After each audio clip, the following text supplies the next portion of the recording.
สบายดีเด้อพี่น้องทักทายสบายดีพี่น้อง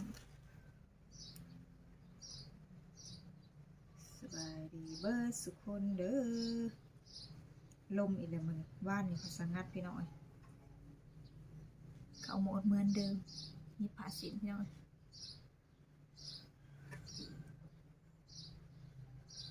นอนยังบ่ได้อิ่มเมื่อคืนนี้นอนตี 1ตื่นตี 4นอนบ่อิ่มพี่น้องยังหิวนอนอยู่นี่นะ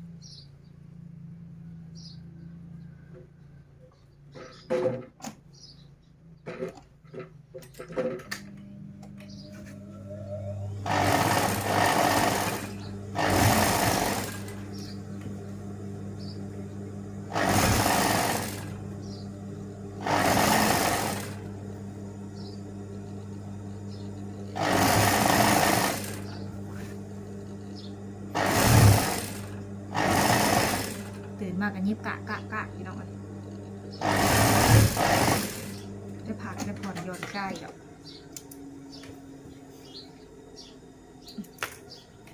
ยิบเต้า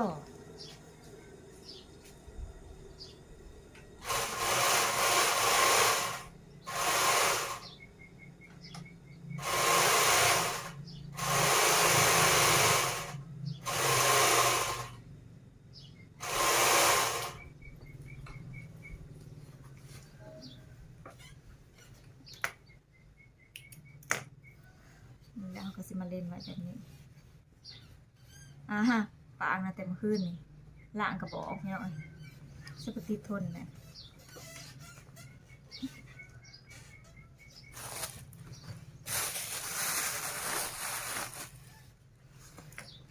สินักเรียนกับพ่อสินักเรียนโอ้เด็กหนุ่มไปอันสอบเพราะว่าสอบนักเรียนเก่ง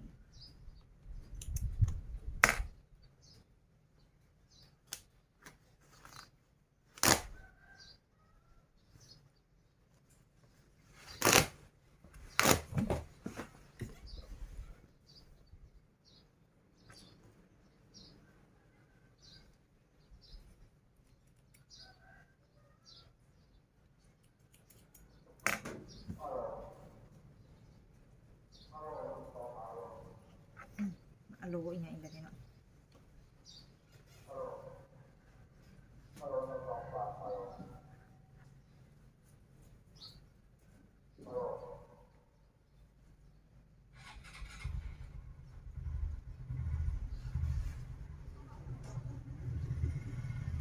บ่จักสิบุญบ่จักเฮือนดีพี่น้อง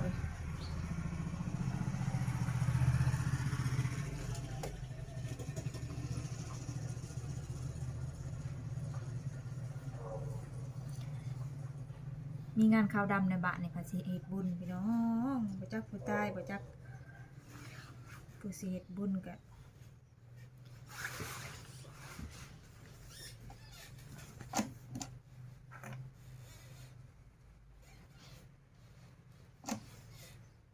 ยังใครแต่ว่าก่อนมื้อนี้มื้อหนึ่งพี่น้องยังใครแต่บ่ปรับมื้ออื่นเพราะว่าบุญมื้ออื่นเลยใครแต่บ่มื้อเดียวกัน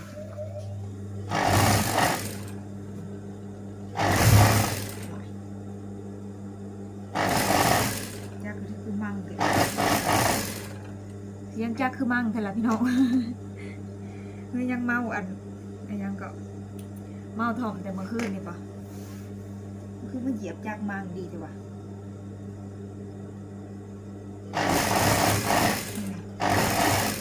จักกระสะพลายดีเลย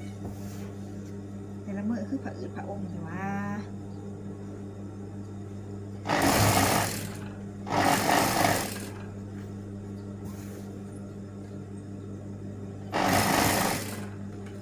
สงสัยอันว้าวเอาน้ำทอกมันกินเมื่อคืนนี่ไปหน่อยมันจึงว่าหาวดีแท้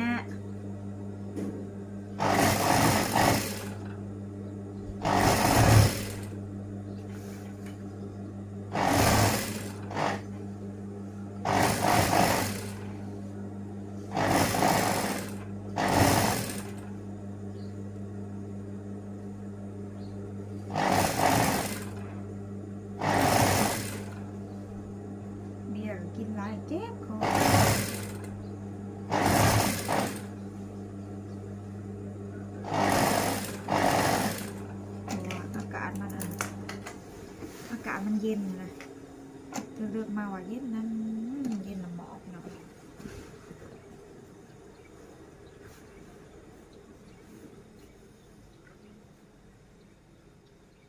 เป็นไอ้ยันคนเขามองคนหัวคงอันนิดอันโอ้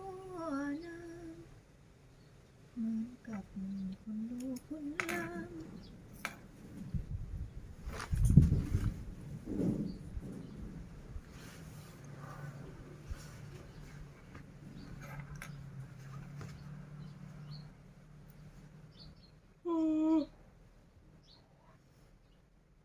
เป็นอย่างบัดนี้ฮาวคือมายามแล้วบัดนี้พี่น้องอดเอาให้มันแล้วอันเครื่องซะก่อนพี่น้องเอ้ยคือสิไปได้นอนเอามื้อนี้นะยังก็ยังบ่ได้ไปหาซื้ออยู่พี่น้องว่าสิไปซื้ออันเครื่องมาเฮ็ดอันน้ำข้าวปุ้นยังบ่ได้ไปซื้อหยังจักอย่างเลยบุญเพิ่นมื้ออื่นนี่พี่น้องเอ้ยยังก็ยังบ่ทันได้เฮ็ดว่าจักอัน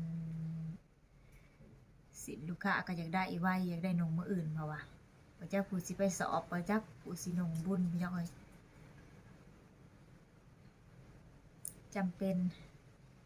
โอ้ยลืมกินอันน่ะส้มแส่ใส่ตู้ไว้เพอลืมพี่น้องเอ้ยยังมากินซะก่อนแหละคันนั้นนะ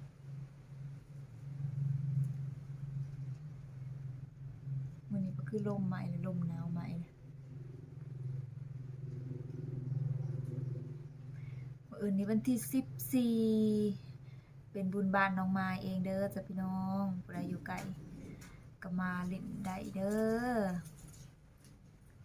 ทักมาได้ว่าซั่นผู้ใดอยู่ไกลบ่ว่าอยู่อันอีสังตะกี้เอื้อยว่าสิมาพี่น้องก็เลยบ่ได้มาเนี่ย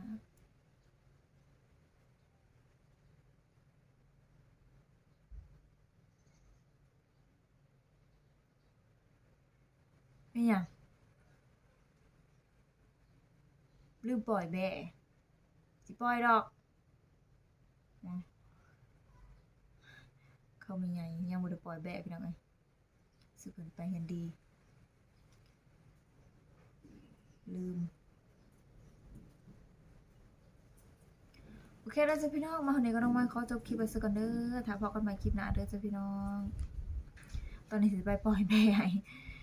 ยายก่อนตากับยายลืมปล่อยแบะ